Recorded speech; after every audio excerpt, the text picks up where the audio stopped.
एका गावात एक शंकर नावाचा माणूस होता. जगातल्या सगळ्या वाईट गोष्टी तो करायचा.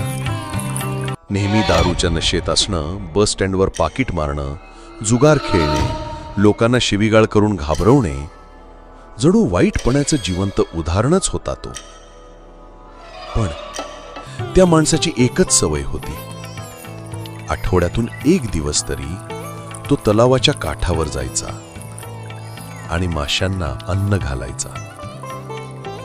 कुणालाही माहित नव्हतं का तो असं करतो, पण त्या माशांना मात्र तो त्याचा देव वाटायचा.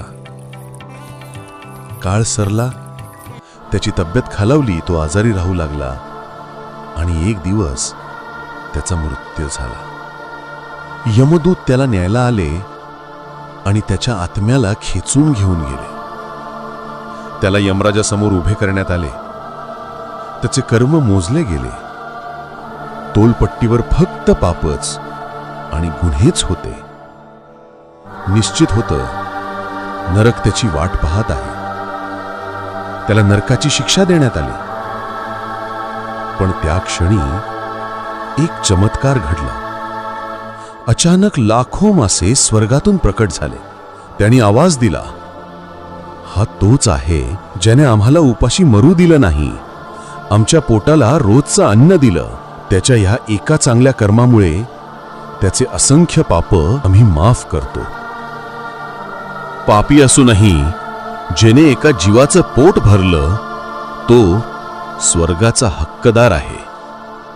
आणि तो पापी माणूस स्वर्गाच्या मार्गाने निघून गेला आणि स्वर्गातील सर्व सुख उपभोगू लागला.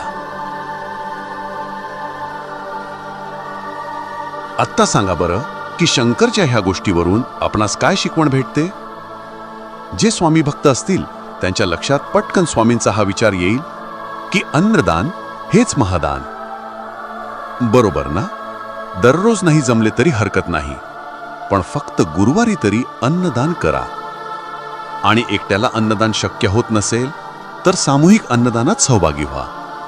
सामूहिक अन्नदान म्हणजेच हजारो सेवेकरी मिळून आपला लहानसा हातभार लावून एक मोठे अन्नदान करतात. अशाच सामूहिक अन्नदानात जर का तुम्हालाही छोटासा हातभार लावून या पुण्याच्या कार्यात सहभागी व्हायचे असेल तर दिलेल्या QR कोडला स्कॅन करून आपल्या सशक्तीनुसार दान पाठवू शकता. हे दान एकत्र गोळा करून दर गुरुवारी रोडवरील निराधार गरिबांसाठी सामूहिक अन्नदान ठेवले जाते. आणि हो, चॅनलला सबस्क्राईब करून सुद्धा तुम्ही या पुण्याच्या कार्यात सहभागी होऊ शकता.